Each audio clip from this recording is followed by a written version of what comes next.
Moving on, name two of the weakest militaries in the Western Bloc. Name it. Easy, it is Canada and Australia. Yes, the Maple Syrup Army and the Kangaroo Commandos, Australia. Now in today's world, where economies are collapsing and alliances are shifting, what should countries be doing? Building strong trade ties, securing energy routes, investing in growth, like BRICS is doing, right? But no, not our dear Canada and Australia. They decided the best use of their weak navies was to go poke China in the eye. For free. For no reason. For Uncle Sam. Recently, Canadian and Australian warships sailed through the Taiwan Strait. It is called freedom of navigation, but in reality it is freedom to provoke. Because Taiwan is not their business. It is not even close. Australia is thousands of kilometers away and Canada is even further. But hey, when Washington says jump, these two don't even ask how high, they just start hopping like kangaroos and moose on Red Bull. The PLA, of course, was not thrilled. They released a statement saying, I'm quoting, "The actions of the Canadians and Australians send the wrong signals and increase security risks." Translation, why are these clowns here? Send them back to their barbecue grills and hockey rinks. And here is the bigger point. These are not sovereign countries, actually. They are just extended US military bases with their own flags. Uncle Sam tells them, go stir up trouble in the Taiwan Strait. They obey.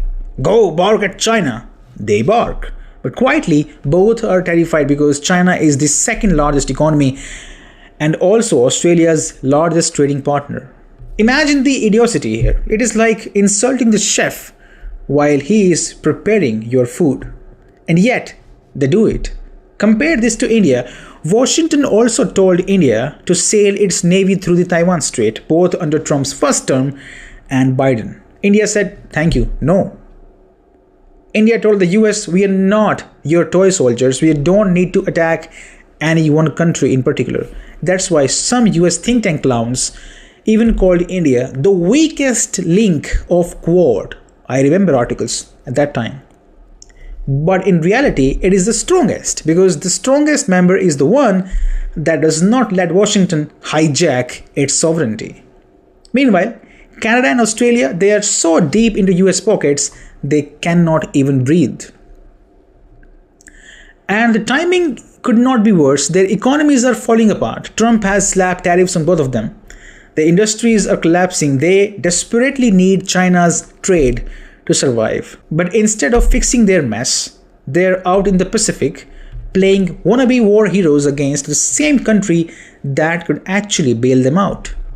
It is like owing your neighbor rent money and then breaking his windows at night. But of course, common sense is not so common. So here is the bottom line. Canada and Australia should be focusing on their people, their economies, their industries. Instead, they're running errands for Uncle Sam, poking China where it hurts and risking everything for nothing. They don't have real navies. They don't have sovereign foreign policy. They just have instructions from Washington. And if they are not careful, China might soon decide to treat them the way you treat annoying mosquitoes. But yeah, it is good for US MIC actually, because whenever tensions rise in the world, their stock prices rise too.